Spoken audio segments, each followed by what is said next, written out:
টানা 3 দিন বৃষ্টি চলতেছে আজকে নিয়ে। তো প্রথম দিনে যে বৃষ্টিটা সেটাতে আসলে আমরা কম বেশি সবাই খুশি ছিলাম আর কি। প্রচুর পরিমাণে গরমের ভিতরে হঠাৎ বৃষ্টি, তো এই বৃষ্টিটা আসলে আমরা সবাই কম বেশি উপভোগ করছি, সবার ভালো লাগছে এবং কি গরমটাও কেটে গেছে।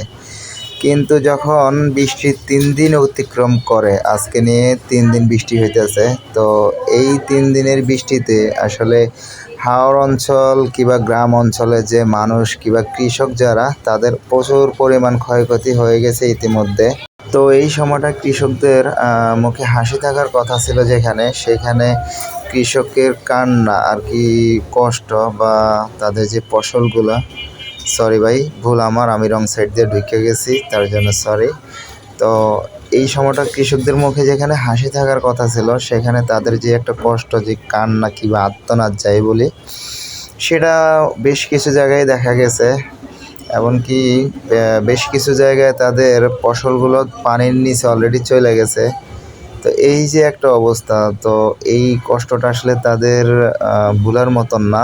দীর্ঘ 4 মাস আর কি যে ইরিধানটা, সেটা হয় আসলে 4 মাস অনেক কষ্ট খাটাখাটনি কইরা ধানগুলা হয় কিংবা ফসলগুলো এখন ঘরে তোলার সময়। তো এমন একটা সময় টানা 3 দিন বৃষ্টি হওয়ার কারণে এই ফসলগুলো বেশিরভাগ জায়গায় নষ্ট হয়ে গেছে।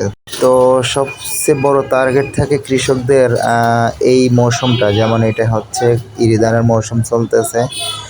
তো এই মৌসুমটা আসলে দীর্ঘ 4 মাস তাদের পরিশ্রম করতে হয় এবং কি সেই প্রথম থেকে লাস্ট পর্যন্ত প্রচুর পরিমাণ টাকা ইনভেস্ট করতে হয় এবং কি প্রচুর পরিমাণে ধার দেনা কইরা, অনেকে লোন কইরা এই মৌসুমটাকে তারা ফুল ফিল আপ করার চেষ্টা করে। দিন শেষে তারা টার্গেট থাকে যে এই ফসলগুলো ঘরে তুলবে এবং কি দিন শেষে তারা এগুলা বিক্রি করে যে ধার দেনা এবং কি লোন আছে সেগুলো পরিশোধ করবে।